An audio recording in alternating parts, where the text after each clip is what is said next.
तो हेलो दोस्तों, कैसे आप सब। स्वागत है एफसीएफ का एक और नए ब्लॉग में। दोस्तों इस समय मैं आ चुका हूं दिल्ली में बने लाल किले में, जिसका निर्माण 1638 से 1648 के बीच में मुग़ल बादशाह शाहजहां द्वारा कराया गया था। इस किले के निर्माण की एक वजह थी कि उन्होंने अपनी राजधानी आगरा से दिल्ली की ओर स्थानांतरित कर दी। तो कैसा यह किला अंदर से दिखता है, एक्सप्लोर करूँगा इस पूरे किले को, साथ ही आपको अंदर लेके चलता हूँ और पूरे किले को एक साथ एक्सप्लोर करते हैं। Let's continue. दोस्तों इस समय हम लोग आ चुके हैं लाल किले के मेन एंट्रेंस पॉइंट पर, और जो सामने आपको ये गेट दिख रहा है इसे कहते हैं लाहौरी गेट, इसलिए क्योंकि इसका जो फेस है, इसका जो डोर का फेस है वो लाहौर की ओर खुलता है। तो इस किले में टोटल 2 गेट है, एक लाहौरी गेट एक दिल्ली गेट।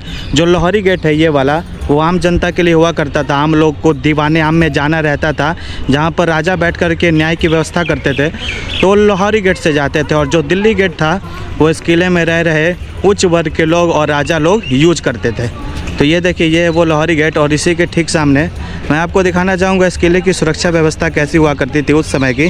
तो ये देखिए, सबसे पहले तो आपको ये नीचे दिखेगी एक गहरी सी खाई, इसमें अभी थोड़ी काम चल रही है। तो उस समय दोस्तों इसमें घड़ियाल वगैरह पाल लिए जाते थे ताकि कोई दुश्मन आए तो इसे पार ना कर सके, इस वाल को पार ना कर सके। और अगर इन केस इस वाल को पार भी कर लिया तो उसके ऊपर आपको दिखेगी छोटी छोटी छेद वगैरह।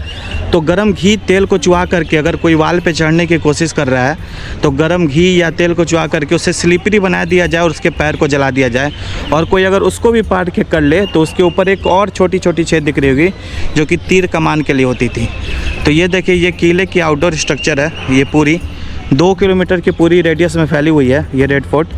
और ये जो नीचे जैसा मैंने बताया वो घड़ियाल वगैरह के लिए ये नीचे स्पेस बना दिया गया था। और इसी के ठीक सामने लाहौरी गेट, जहाँ से हम लोग इस किले में इंटर करेंगे। आइए लेट्स गो।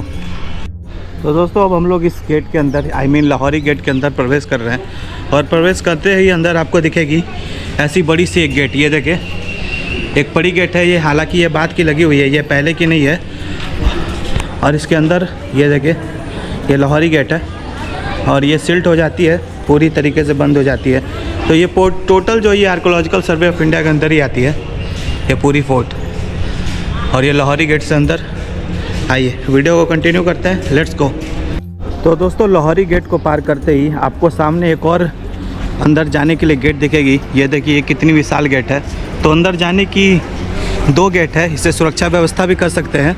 हालांकि वो एक खिड़की है जहाँ पर सैनिक वगैरह खड़े रहते थे, जिसे बंद कर दिया गया है। तो ये अंदर जाने की व्यवस्था है, ये देखिए। तो इसकी 2 गेट है एज अ सिक्योरिटी पॉइंट, वहाँ से एंट्री किए लाहौरी गेट से। और ठीक इसके अंदर आप सीधे नहीं प्रवेश कर पाएंगे, एक और गेट मिलेगी पुराने ज़माने की। तो इस पर अपना भारतीय झंडा, और साथ ही बताते चलो ये वही स्थान है जहाँ पर 15 अगस्त को प्रधानमंत्री जी झंडा फहराते हैं, उसके ऊपर में इंडिपेंडेंस डे के दिन। ठीक है, तो इसके अंदर चलते हैं और वीडियो को कंटिन्यू करते हैं, लेट्स गो। तो दोस्तों हम लोगों ने लाहौरी गेट से अंदर प्रवेश कर लिया है। और जो सामने आपको दिखेगी ये मीना बाज़ार, जो उस समय भी लगा करती थी मुग़लों के काल में। बेसिकली जो उस समय दोस्तों मुग़ल बादशाह थे, उनकी रानियाँ जो थी और जो इस महल में काम करती थी, उसे महल के बाहर जाने की अनुमति नहीं थी। तो जो बेसिक सामान था उनका वो यहीं से मीना बाज़ार से ख़रीदा करती थी, जिसकी प्रथा आज भी चली आ रही है। ये देखिए, तो ये पूरी मीना बाज़ार की कॉरिडोर है जो अंत तक जा रही है। ये देखिए, तो ये पूरी मीना बाज़ार की है। और सामने में ऐसे आपको हैंडीक्राफ्ट वगैरह दिखते रहेंगे, ये देखिए। और ये ओपन रोप, और इसी के ठीक पार करके मीना बाज़ार कंटिन्यू है, ये देखिए। तो ये पूरी मीना बाज़ार ही है, यहाँ से मैं आपको दिखा देता हूँ। ये देखिए, ये पूरी मीना बाज़ार की कॉरिडोर है। जैसा मैंने बताया, रानियों को महल के बाहर जाने की अनुमति नहीं थी, इसलिए जो बेसिक सामान हुआ करता था वो यहाँ पे व्यापारी लोग आते थे, बाज़ार लगाते थे और रानियाँ ख़रीदती थी। तो ये उसी की प्रथा है मीना बाज़ार की। आगे लेके चल रहा हूँ, वीडियो को कंटिन्यू करता हूँ, लेट्स गो। तो दोस्तों अब हम लोग लाल किले के अंदर आ चुके हैं। और यहाँ पर लाल किले के अंदर आते सामने आपको दिखेगी ज़मीन का स्तर। यहाँ देखिए आपको लिखे हुए मिलेगा, जैसा कि यहाँ देखा जा सकता है कि 18वीं सदी के मध्य से किले के ज़मीन स्तर में कितना बदल गया है। तो ये देखिए, ये जो पहले ज़मीन था ये कितना नीचे था, और 18वीं सदी से लेकर के मध्य तक ये कितना ऊपर आ चुका है, ये देखें। तो ये बेसिकली बता रहा है कि ज़मीन का स्तर 18वीं सदी से लेकर के अभी तक कितना ऊपर उठ चुका है। तो ये देखिए, ये पहले नीचे था इतना किला, ये स्टेयर्स थी हालांकि अब इसके ऊपर शीशा लगा हुआ है। और ये देखिए यहाँ से किले के अंदर अपन चलते हैं और नौबत खाना को देखते हैं पहले, और उसके बारे में बताता हूँ। Let's go. तो दोस्तों इस समय हम लोग मौजूद हैं लाल किले के अंदर, और ये जो मेरे सामने आप स्ट्रक्चर देख रहे हैं ये कहलाता था नौबत खाना। नौबत खाना बेसिकली दोस्तों लोगों को सूचनाओं प्रदान करने के लिए किया जाता था, ढोल नगाड़े बजा करके। जब भी विशिष्ट लोग या राजा लोग आम जनता को सुनने के लिए दीवाने आम में बैठा करते थे, तो यहीं पर नगाड़े बजा करके लोगों को एकत्रित किया जाता था और ढोल बजा के ये सूचना दी जाती थी कि राजा दीवाने आम में पधार चुके हैं। और साथ ही ये वही स्थान है जहाँ पर फर्रुखसियार की भी हत्या कर दी गई थी 1719 में, और बहादुर शाह जफ़र के बेटों की भी हत्या इसी गेट पर कर दी गई थी। 1857 की क्रांति के जो नेतृत्व करता थे उनके बेटों की भी हत्या। तो कहा जाता है कि इसे मतलब यहाँ पर अभी भी रात में कुछ चीखे की आवाज़ आती है, लेकिन ऐसा एक मिथ है, ऐसा कुछ नहीं है, जैसा लोग बोलते हैं उसी के हिसाब से। तो ये देखिए फ़िलहाल ये है नौबत खाना, और इसी के अंदर अपन चलेंगे। और बेसिकली दोस्तों ये जो नौबत खाना है इसका भी जब कभी राज्य में कुछ त्यौहार हो रहा हो, कुछ सेलिब्रेट हो रहा हो, तो यहाँ पर 24 घंटे नगाड़े या ढोल या शहनाई बजा करके अपने खुशी को जाहिर किया जाता था। तो ये देखिए ये मुग़लों का नौबत खाना। अभी आगे लेके चलता हूँ और वीडियो को कंटिन्यू करता हूँ। Let's go. तो दोस्तों इस समय हम लोग देखिए ये नौबत खाना के अंदर आ चुके हैं, और उस समय की कला निकासी देखिए दोस्तों आपको आज भी देखने को मिलेगी जो मुगलिया आर्ट कहलाती थी। और वाल की क्राफ्टिंग देखिए जहाँ पर कुरान की भाषा आयतें लिखी हुई रहती थी वाल पे।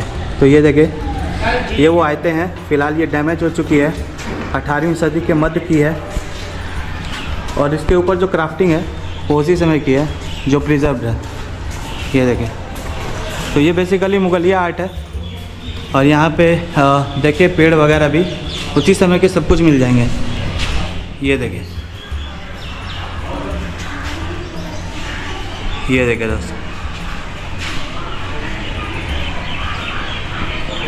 और यहाँ पे वाल पे अभी भी इसको प्रिजर्व करने के लिए शीशे लगा दिए गए हैं। देख सकते हैं आप लोग पेंटिंग। हालांकि उस समय भी फ्रेस्को पेंटिंग की प्रावधान थी। फ्रेस्को पेंटिंग आई मीन कि सब्जी वगैरह को महीनों तक ज़मीन के अंदर रख करके उससे रस निकाल दिया जाता था, और उससे जो रंग तैयार किया जाता था उसी से यहाँ पर क्राफ्टिंग की जाती थी। तो ये फ्रेस्को पेंटिंग के एक उदाहरण मिल सकती है आपको। बेसिकली ये मुगलिया आर्ट ही है कह सकते हैं। और इसी के ठीक सामने नौबत खाना के सामने आपको दिखेगी दीवाने आम। ये देखिए तो ये जो पूरी स्ट्रक्चर है ये दीवाने आम को डेडिकेटेड है, जहाँ पर लोग आते थे और कुछ न्याय गुहार के लिए यहाँ पर एकत्रित होते थे। ये जो दोनों में साइड में आपको दिख रही होगी ग्रीन ग्रीन, ये देखें। और सामने में शाहजहाँ या और भी जो मुग़ल बादशाह थे औरंगजेब वगैरह वहाँ बैठा करते थे और न्याय दिया करते थे। ठीक है, दीवाने आम में लेके चलता हूँ और दिखाता हूँ। Let's go. तो दोस्तों ये जो आपको बाहरी स्ट्रक्चर दिख रहा है ये है दीवाने आम। ये देखें, ये जो पूरी आपको एक लुक दे देता हूँ उसके बाद बताता हूँ। ये देखिए ये है दीवाने आम जहाँ पर राजा वगैरह बैठा करते थे, और उसी के सामने ग्राउंड दिखेगी बड़ी सी, वो जो नौबत खाना है उसी के ठीक सामने आपको ये ग्राउंड दिखेगी जहाँ पर लोग बैठा करते थे और अपनी न्याय का इंतज़ार किया करते थे। और उस समय दोस्तों धूप से बचाव के लिए आपको ऊपर छोटे छोटे कीले दिख रहे होंगे, उस पर टेंट वगैरह त्रिपाल वगैरह टांग दी जाती थी। तो ये पूरी देखिए ये पूरी त्रिपाल वगैरह टांगने के लिए आपको हुक दिख जाएगी। और यहाँ से इंटरेस्ट है ये देखिए दोस्तों दीवाने आम की। आइए आपको लेके चलते और शाहजहाँ का सिंहासन दिखाते हैं जहाँ वो बैठ के न्याय किया करता था। आइए।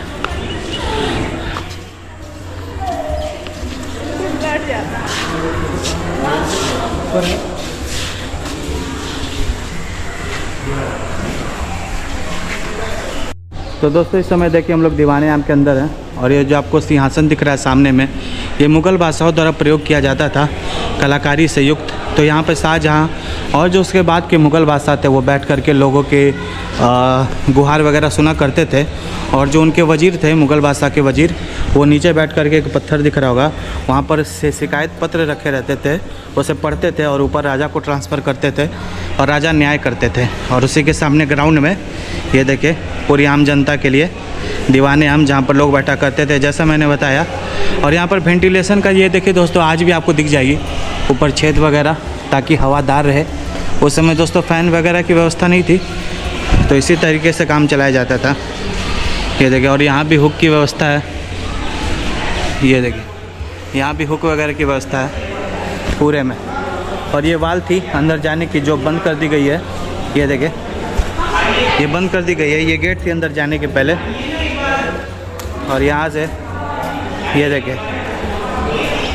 यहाँ से राजा ऊपर जाते थे, जो कि फ़िलहाल थोड़ा अंधेरा मिलेगा आपको। यहाँ से ऊपर जाने के लिए एक सीढ़ी थी जो सीधा ऊपर को जाती थी।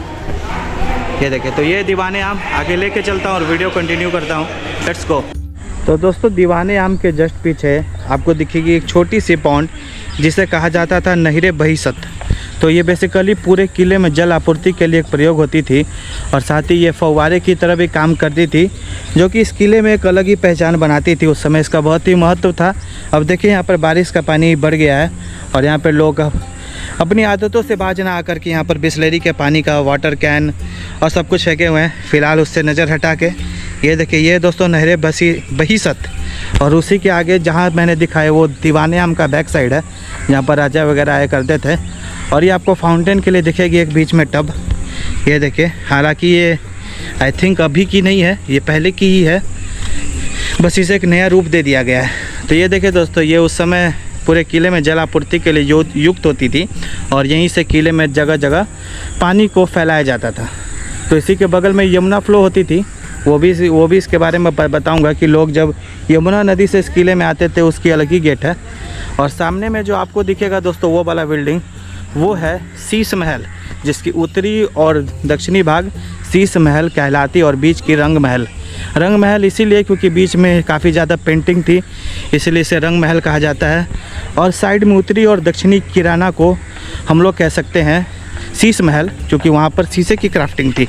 और बीच में एक फाउंटेन भी है जिसमें हाथी के दांत के से फव्वारे आते थे। ठीक है, तो वो दिखाता हूँ आपको। और इसी के जस्ट पीछे यमुना बहती थी पहले, जो अभी सूख चुकी है यमुना।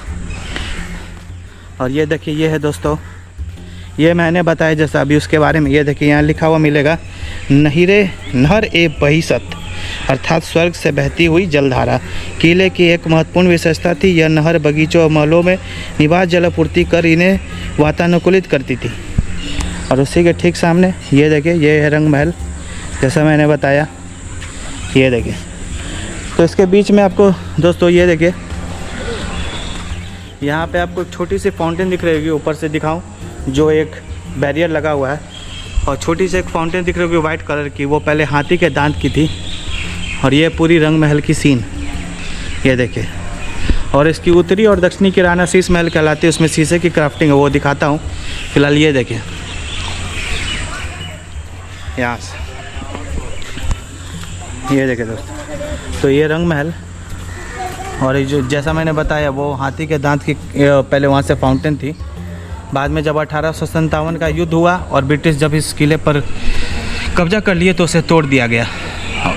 ये देखिए, तो ये रंग महल है पूरी। और उसी के ठीक सामने नहरे बहिसत, जैसा मैंने बताया। अभी आगे दिखाता हूँ। जब कोई अगर यमुना नदी के थ्रू इस किले के अंदर आते थे तो इसी गेट का प्रयोग होते थे पहले। ये देखिए, ये वो गेट है। फिलहाल ये लॉक्ड है, इसके पीछे यमुना बहती थी। ये देखिए, अगर कोई नाव से आ रहा है यमुना के नदी के थ्रू तो यहाँ से इस किले के अंदर आता था। तो इस समय की गेट है पहले की, जो यमुना नदी से सीधे कनेक्टेड थी पहले। और इसी के ठीक सामने शीश महल दिखेगा, जो उत्तरी और दक्षिणी किराना है। ये देखिए, शीशे की क्राफ्टिंग अभी भी दिख जाएगी थोड़ी बहुत। तो ये 18वीं सदी के मध्य की है। ये देखिए, और उसी के बैक साइड में 2 रूम और उसके बाद जस्ट यमुना। तो जो लोग यमुना से आते थे वो सीधे इसके थ्रू आ जाते थे पहले। ठीक है भाई, आगे लेके चल रहा हूँ और वीडियो कंटिन्यू करता हूँ। Let's go. तो दोस्तों, इस समय हम लोग आ चुके हैं इस किले के अन्य भाग दीवाने खास में, जहाँ पर उस समय जो मीटिंग हुआ करती थी पहले, राजाओं के टाइम की प्राइवेट मीटिंग, वो इसी हॉल में हुआ करती थी पहले। तो ये दीवाने खास का भाग है। हालांकि यहाँ पर एक और है जो इतिहास में अपना नाम दर्ज करा गई। वो जो सामने आपको बड़ी सी स्लैब दिख रही है, उस पर पहले मयूर सिंहासन हुआ करता था। उस समय मुग़ल जो भी मुग़ल अधिकारी उस पर बैठता था, ये जो मुग़ल वंश का कोई बैठता था मयूर सिंहासन पर, उसे माना जाता था कि वो मुग़ल वंश का असली उत्तराधिकारी है। लेकिन जब 1739 में नादिर शाह का आक्रमण हुआ इस किले पर, तो आक्रमण के बाद उसने कोहिनूर जो हीरा है, जो कि मयूर सिंहासन पर क्राफ्टेड था, उसे यहीं से छीन लिया था, क्योंकि उसने मुग़ल को हरा दिया था। तो बेसिकली कहा जा सकता है कि जो कोहिनूर का जो एक्सचेंज हुआ था, जो कोहिनूर लूटा गया था, वो इसी हॉल के थ्रू हुआ था। इसी से स्टार्टिंग हुई थी पहले। और ये पूरी देखिए दोस्तों, ये दीवाने खास की एक भाग है। जैसा मैंने बताया, जो प्राइम मिनिस्टर्स वगैरह थे, जो उनके रत्न हुआ करते थे, तो यहाँ पर आकर के वो मीटिंग अटेंड करते थे और जो राज की नीति के अनुसार हो उसके कुछ फैसले लिया करते थे। तो मयूर सिंहासन यहाँ पे था पहले, नादिर शाह के आक्रमण के बाद वो एक्सचेंज कर लिया गया, लूट लिया गया और कोहिनूर यहीं से गायब हुआ था पहली बार। तो आगे लेके चलता हूँ और वीडियो को कंटिन्यू करता हूँ, लेट्स गो। तो दोस्तों देखिए, ये है इस किले की नेक्स्ट लोकेशन मोती मस्जिद, जिसका निर्माण औरंगजेब द्वारा कराया गया था। जब ये किला बना तो उस समय ये इस किले का भाग नहीं था, रेड फोर्ट का। बाद में इसका निर्माण औरंगजेब द्वारा कराया गया। इसके बारे में डिटेल्स वगैरह पढ़ना चाहते हैं तो यहाँ पर देख सकते हैं मोती मस्जिद के बारे में। ये देखें, यहाँ पर लिखा हुआ मिल जाएगा कि मोती मस्जिद का निर्माण औरंगजेब ने अपनी निजी उपयोग के लिए करवाया था। विभिन्न प्रहारों में इबादत करने के लिए उसको अपने सैन्य कक्ष से केवल कुछ ही कदम चलना पड़ता था। इस मस्जिद का उपयोग शाही घराने यानी हरम की महिलाओं द्वारा भी किया जाता था, जो इसकी उत्तरी दीवार में मौजूद रास्ते से यहाँ पहुँचा करती थी। तो ये इसके बारे में देखिए दोस्तों, मोती मस्जिद के बारे में। और ये सामने मोती मस्जिद औरंगजेब द्वारा, जैसा मैंने बताया, बनाया गया था। ये पहले इस किले का भाग नहीं था। आइए आगे लेके चलता हूँ। फ़िलहाल ये बंद पड़ी है, ये ओपन नहीं है, क्योंकि यहाँ पे कलाकारी हो जाती है अपने भारतीय लोग द्वारा, तो ये बिल्कुल लॉक्ड है। ये देखिए, ये बंद की हुई है फ़िलहाल। ये इसकी आउटर स्ट्रक्चर देख लीजिए। तो ये मोती मस्जिद। अभी आगे लेके चलता हूँ और वो स्थान दिखाता हूँ जहाँ पर इसके पूरे किले के अंदर पानी आया करती थी। Let's go. ओके दोस्तों, अब हम लोग आ चुके हैं अपने नेक्स्ट लोकेशन पर, जहाँ से इस किले में, पूरे किले में पानी बहाया जाता था। हालांकि उस समय जब फ़ैन की व्यवस्था नहीं थी, तो यहाँ से पानी जो है वो फ्लो करा दिया जाता था, जो नदी का पानी होता था। और इस चेन के थ्रू, आपको एक सामने में दिख रही होगी, इसके थ्रू पूरे किले में पानी बहा दिया जाता था। तो इसे नहरे बहिसत कहा जाता है। और यहाँ देखिए, अब तो फ़िलहाल ये पुरानी हो चुकी है और यहाँ पे टेंट वगैरह की व्यवस्था है, छोटी छोटी हुक वगैरह भी दिख रही होगी। तो वहाँ से पानी फैला दिया जाता था और यहाँ पर छोटे छोटे रूम वगैरह भी दिख रहे होंगे। ये देखिए, तो काफ़ी ठंडा रहा करता था उस समय, वातानुकूलित कक्ष भी कह सकते हैं। फ़िलहाल ये काफ़ी पुरानी हो चुकी है, 18वीं सदी के मध्य की है, जैसा मैंने बताया। और ये उसकी स्ट्रक्चर है, यहाँ पे जाना अलाउड नहीं है। ये देखें, ये तार बंद किया हुआ है। तो ये देखिए, ये दोस्तों उस समय की नहरे बहिसत, जहाँ पर पूरे किले को ठंडा रखा जाता था पानी के थ्रू। अब आगे लेके चल रहा हूँ और वीडियो को कंटिन्यू करता हूँ, लेट्स गो। तो दोस्तों, अब हम लोग लाल किले के आंतरिक भाग में पहुँच चुके हैं और यहाँ पर देखिए, आपको दिखेगी ऐसी दो स्ट्रक्चर, सावन और भादो महल। तो ये जो मेरे सामने दिख रही है, ये सावन महल है और बीच में आपको एक छोटी सी पॉइंट दिखेगी, वो रेड कलर की, उसके पार भादो महल। तो बेसिकली दोस्तों, यहाँ पर सुकून का पल बिताने के लिए प्रयोग किया जाता था। यहाँ पर पानी का फ्लो देखिए, जैसा मैंने बताया, यहाँ पर काफ़ी ज़्यादा ठंडक बहाई जाती थी और उसी ठंडक के कारण ये संगमरमर है, जिससे ये और ज़्यादा ठंड हो जाता था। और यहाँ पर दिया वगैरह रखने के लिए, रात में यहाँ पर दिया वगैरह रखने के लिए भी छोटे छोटे स्लैब बने हुए हैं। और यहाँ पर देखिए, छोटी छोटी हुक्स वगैरह भी है, ताकि रात के समय यहाँ पर अपनी प्राइवेसी मेंटेन करने के लिए पंडाल वगैरह या त्रिपाल वगैरह जो समय होती थी, उसे लगा दिया जाता था। तो ये देखिए, ये है सावन महल का एक भाग। ये देखिए,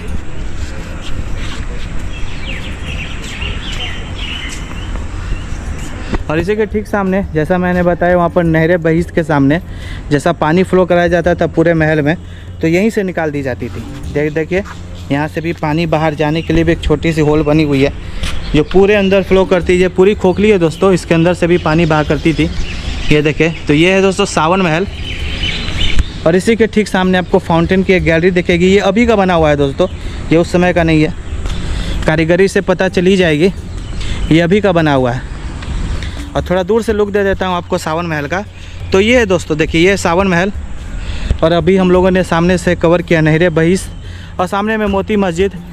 अभी चलता हूँ, भादो महल दिखाता हूँ। और जो सामने देखिए दोस्तों, आपको बिल्डिंग दिख रही है ऐसी वाली, वो जो बीच में है, वो आपको थोड़ी ब्रिटिश आकार की दिख रही होगी, क्रिश्चियन आकार की। तो बेसिकली जब 1857 की क्रांति के बाद इस किले पर ब्रिटिशों का आक्रमण हुआ, तो उन्होंने इस किले को अपना कब्जा बना लिया और यहाँ पर ऐसी छोटी छोटी बिल्डिंग बना दी एज अ ऑफिस। वो इसे लाल किले को एज अ ऑफिस यूज़ करते थे। तो इसी के लिए छोटी छोटी बिल्डिंग वगैरह हर टुकड़े टुकड़े भाग में दिख जाएगी। और वहाँ पर सामने में आपको दिखेगी एक और भादो महल, वहाँ भी लेके चलता हूँ और वीडियो को कंटिन्यू करता हूँ। Let's go. तो दोस्तों सावन महल कवर करने के बाद ये देखिए, ये जफर महल, ये आपको पानी की टैंक आपको दिख जाएगी उसके बीच में। जैसा मुझे लगता है दोस्तों उस समय भी इस किले में, इस पूरे किले की बात करूं तो उस समय भी दोस्तों यहाँ पर पानी की व्यवस्था कितनी अच्छी थी, ये देखिए, ताकि ज़्यादा गर्मी हो तो लोग यहाँ पे आ जाएं और सुकून के एक पल बिता सके। ये पूरी वातानुकूलित कर देती थी, पानी बिल्कुल ठंडी नदी की बहती हुई पानी, तो उसे ला करके उसे मोड़ करके नहरे बुर्ज से पूरे किले में फ़्लो करा दिया जाता। तो ये देखिए, यहाँ पे फ़्लो कराने के लिए आपको ऐसी छोटी छोटी छिद्र वगैरह हर जगह मिल जाएगी।